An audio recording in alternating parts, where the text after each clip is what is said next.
اب اگلی بات, کوئی پوچھے یار سمجھ جو نہیں آئے گی تو شریعت نے آخر یہ مسئلہ سمجھایا کیوں نہیں ہے؟ تو کہتے ہیں ما فرطنا فی الکتاب من شیء, شریعت نے تو کوئی چیز نہیں چھوڑی.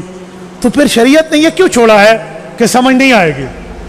دو جوابات. نمبر ایک, بہت سے مسئلے ہیں جو سمجھ نہیں آتے, آپ مانتے ہیں, مانتے یا نہیں مانتے؟ آپ ڈاکٹر کے پاس گئے, انہوں نے نبض چیک کی اور نبض چیک کر کے کہا کہ بھائی تیرے اندر شوگر ہے اور سب سے زیادہ ہے. آپ مانتے یا نہیں مانتے؟ آپ انہیں کہنا میرا ہاتھ پکڑ اور ایک بوری شوگر کی نکال کے دکھا دے. شوگر چینی کو کہتے ہیں نا, مٹھاس. چینی لینا بند کر دینا میں, تو مجھے یہاں سے شوگر 1 کلو روزانہ نکال کے دکھا دے. یہ ڈاکٹر کہتے ہیں سیب میں آئرن ہے, ایپل, APPLE ایپل. ہاں ایسے ہی ہے نا. ہمارا ایک دوست تھا, اس کو ڈبل پی کا اسپیلنگ پڑھنا نہیں آتا, وہ کہتا تھا APPLE ایپل. تو اس لیے میں ایپل کا نام لے کر بتا رہا ہوں نا. تو یہ جو ایپل ہے, سیب ہے, اس میں آئرن ہے. بیالوجی پڑھی ہو نا تو بندے کو سمجھ آتی ہے. آئرن ہے. آئرن کسے کہتے ہیں؟ لوہے کو. آپ 2 کلو سیب دیں اور کہنا یار ایک سریا تو نکالتے دے دے, مینو کاٹ دے, آپ مانیں گے؟ آپ مانتے ہیں کہ آئرن ہے, نکال کے نہیں لیتے. آپ مانتے ہیں جسم میں شوگر ہے, آپ چینی نہیں بنواتے. کیوں؟ آپ ماہر پر, دلیل پر اعتماد کرتے ہیں. وہ کہتے ہیں ماہر ہے, ٹھیک کہا اس نے.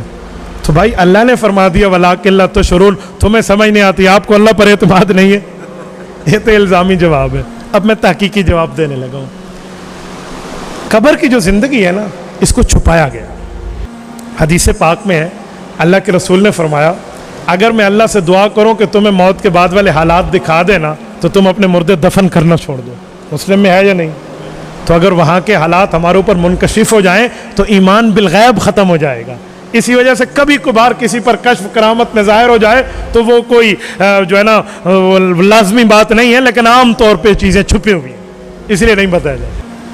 تو ایک شخص سے ہماری بات ہوئی, وہ مجھے مماتی صاحب کہنے لگے کہ مفتی صاحب میں پڑھا لکھا بندہ ہوں, مجھے سب چیز سمجھ آتی ہے, تو مجھے بتا ذرا سمجھا دے کیسے ہے, میں بات مان جاؤں گا. میں نے کہا تیرے پڑھے لکھے ہونے کے باوجود تجھے بہت سی چیزیں سمجھ نہیں آتی. کہتے پوچھو. میں نے کہا کندھے پہ کیا بیٹھے ہیں؟ چلو پہلے آپ بتا دیں, ہمارے کندھوں پہ کیا بیٹھے ہیں؟ کیا بیٹھے ہیں؟ کہاں بیٹھے ہیں؟ پکے ہو, پکے ہو, کہاں بیٹھے ہیں؟ اعمال لکھ رہے ہیں؟ نہیں لکھ رہے. کندھے پہ بیٹھے ہیں, اوپر قمیض آ گئی, ان کا پین پینسل اندر چھپ گیا, کیسے لکھ رہے ہیں؟ مجھے سمجھا کے دکھاؤ. سمجھائے میں کندھے پہ ہے نا, قمیض پہ تو نہیں ہے. یا تو کہو قمیض پہ ہے, نس گئی. اگر کہتے ہیں کندھے پہ ہیں, لکھائی پڑھائی گئی. دوستو ایک بندہ کندھے تے ہوئے تے اتنے آ وجے قمیض. پھر بچوں کو یہاں اللہ کے رسول نے نہیں بٹھایا.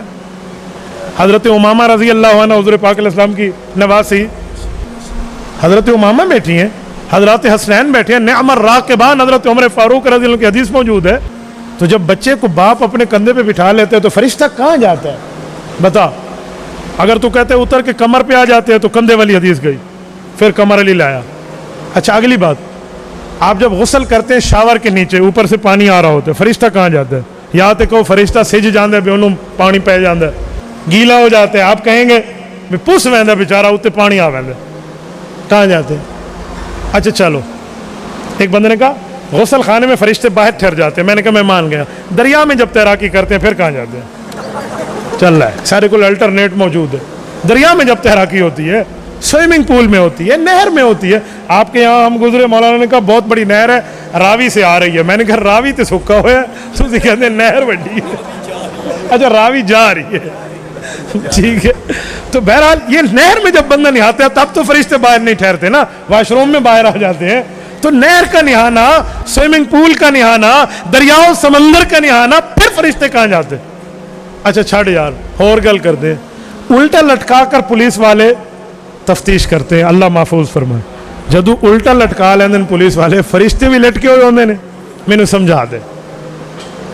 تو وہ بندہ مجھے کہنے لگا جی میں تو نہیں سمجھا سکتا, یہ تو قدرت کی باتیں ہیں. تو میں نے کہا جب اپنے کندھے پہ بیٹھے دو فرشتوں کی اٹھنا بیٹھنا تو مجھے نہیں سمجھا سکتا, لکھنا پڑھنا نہیں سمجھا سکتا, ہم قبر آخرت کی باتیں تجھے سمجھاتے پھریں. جی جس کو رب نے فرمایا سمجھ نہیں آئے گی مانو, بس نہیں آئے گی مانو نا. ہماری بحث نظریہ ہی نہیں ہے. ہم نے آج تک چیلنج دیے یوں کہ لایا ہو کسی نے، ہاں آپ چیلنج کرو گے تو ہمیں علاج کرنا آتا ہے، لیکن ہم بحث کرتے نہیں ہیں، اس لیے کہ اللہ نے فرمایا بس قبر میں زندہ مانو، بس تمہیں شرم سمجھ نہیں آئے گی مانو، ہم نے اتنی بات مان لی، آگے ہم چلے ہی نہیں ہیں، تو تجھے کس نے کہا ہے کہ خواہ مخواہ سے سمجھانے